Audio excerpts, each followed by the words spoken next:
I dreamed a dream in times gone by, that I had interesting ancestry. My great-grandmother fucked a Swede, whilst others ran a pub by Mersey.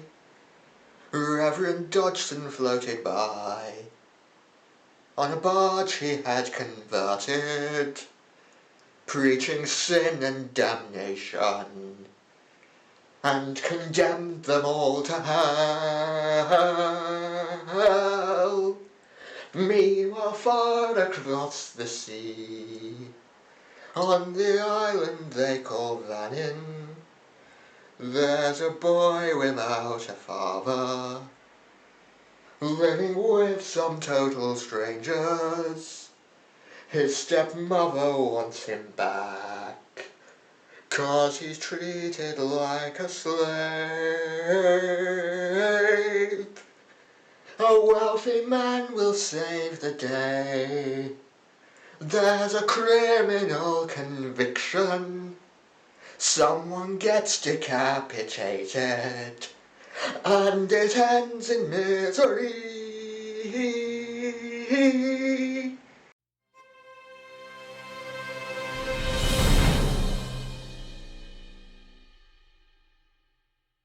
I really couldn't have found this story without the help of two fantastic websites. The first is the Manx Notebook, which has all sorts of... It's an old website, it's an old HTML website, but it has all sorts of gazetteers and directories and sort of old books about the Isle of Man on there. And the other one is Manx National Heritage's iMuseum website, where they have digitised a huge proportion of their archives, including newspapers, photographs, and all sorts of bits and pieces like that. I couldn't have found this story without their help. So to begin at the beginning, the year is 1860, and the place is Nottinghamshire, a small little village in Nottinghamshire. We go to my twice great grandmother, Sarah Jane. She is the daughter of a shoemaker, and I promise you that's not a load of cobblers.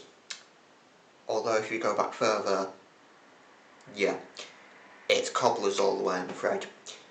1881, she's in her early 20s, she's still in Nottinghamshire, she's in one of these quintessentially English named villages. Gringley on the Hill. She's working as a housemaid to some elderly gentleman by the name of Henry and his young daughter Mary. Somewhere between 1881 and 1888, she leaves Henry's service. Perhaps she's a young woman seeking adventure. She ends up north of the Isle of Man, a place which is referred to as the lands of the monks of Myrosco. That's not some Legend of Zelda shit, by the way, that's just what they call it. It just means the lands which once belonged to the monks of Myrosco Abbey. It's not some ninja Manx monk type thing. Although, now that I've said that, that's a fantastic idea. Ninja Manx monk story. The next information we get about Sarah Jane is that she gets married. She gets married to a gentleman by the name of Robert, who is a butcher. Robert is a widower. How his first wife died, not a clue. It could be one of those horrible Victorian diseases where your digestive system leaks out your arse, or more likely it's consumption. Consumption at this time was really prevalent on the Isle of Man. It was endemic. About 1/3 of the men who died under the age of 45 died of consumption. I'm not sure what the statistics are for women, but... And you know, considering that all good Victorian tales need somebody dying of consumption, let's just say she died of consumption, shall we? Cool. Robert, at the time he marries Sarah Jane, he has a 2-year-old child, also called Robert. So you'd assume that 2-year-old child, now in a happy family unit, father, stepmother, you'd assume he'd grow up with them, right? No, he's not living with them. I think the gentleman he ended up living with, though I can't be certain of this, was an uncle. How he ended up not living with his father and his stepmother, complete and utter mystery to me. It's something I'd like to find out more about, but the truth is that 4 years later he was still in the custody of this other gentleman, Thomas. 20th of March 1891. Robert the Elder dies. Let us once again assume consumption. By the time of the census on the 5th of April, young Robert is with his stepmother and his aunt Emma, who has, I'm assuming, come over to give her sister a bit of a shoulder to cry on. I'm assuming.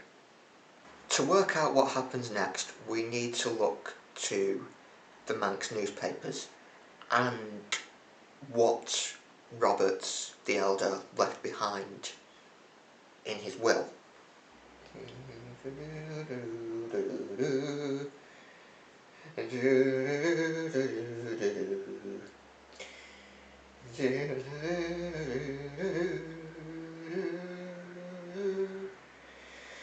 Work, you fucking piece of shit.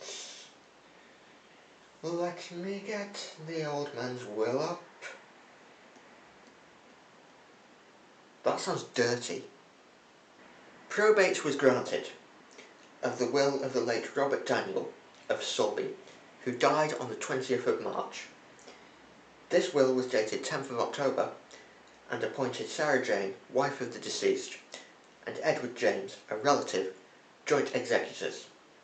The value of the estate was under £300. £300 at this point in time, that's a fair bit of money. It's substantially more than your average worker would have earned in a year, but it's not like wealthy upper class sums of money. It's enough to leave somebody comfortably off. I can't find what else the will says, but I'm assuming it says Sarah Jane is to look after my child, Robert the Younger, who is currently in the custody of this other man, Thomas. Boys and girls, this is where the fun begins. No, that's the wrong image. No, that's the decapitation. No, that's for later.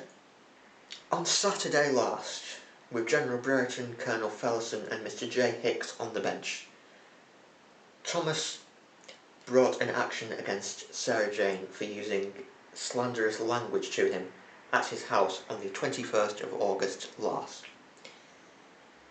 The defendant brought a counter-action against the plaintiff for using provoking language on the same occasion.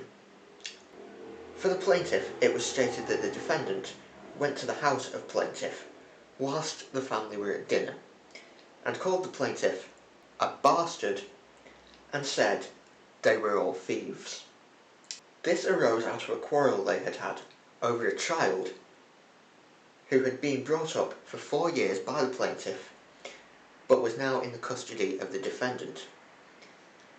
Defendant said that when the child came from Cayley, it was covered with vermin and its clothing had to be burnt.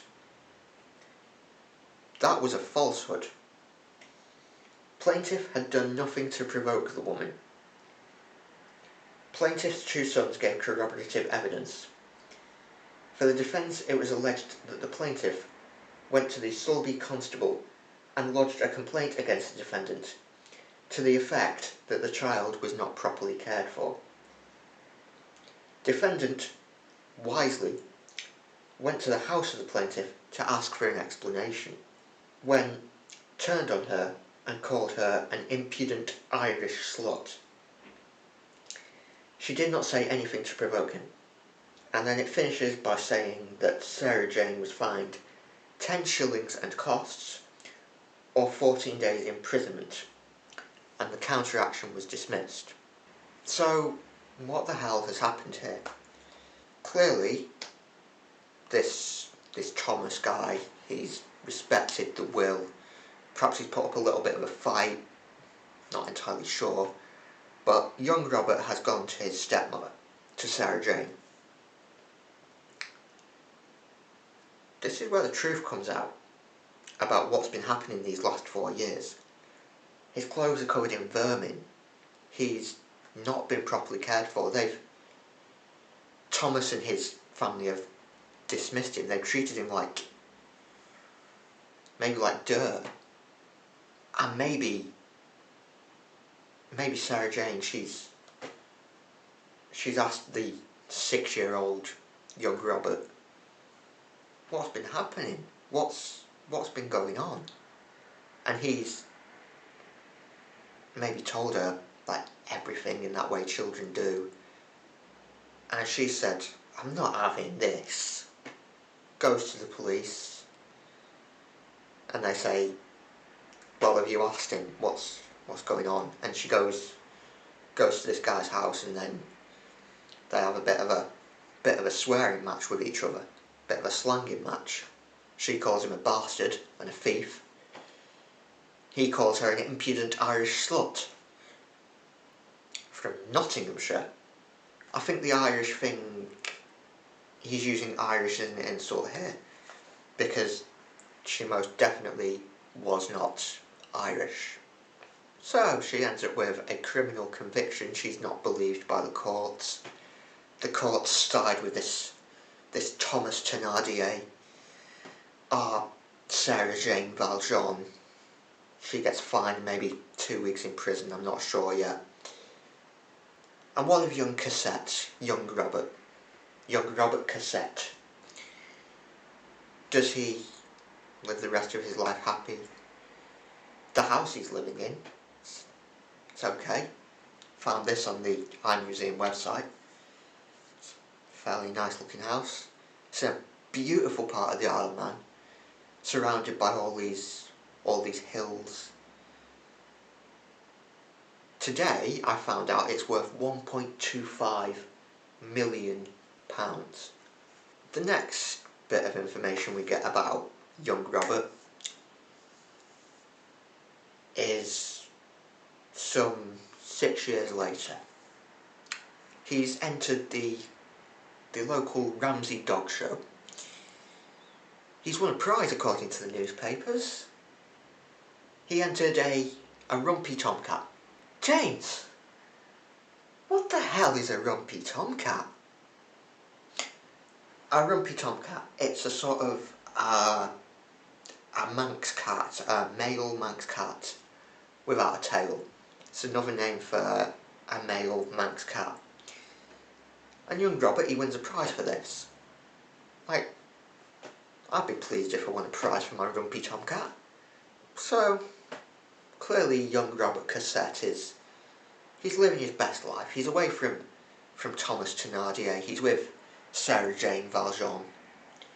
Things are looking up. Maybe he'll find his Marius. Or Maria, I suppose it would be. Unless he was gay, which, no idea. So maybe he'll be happy. Maybe things will be okay.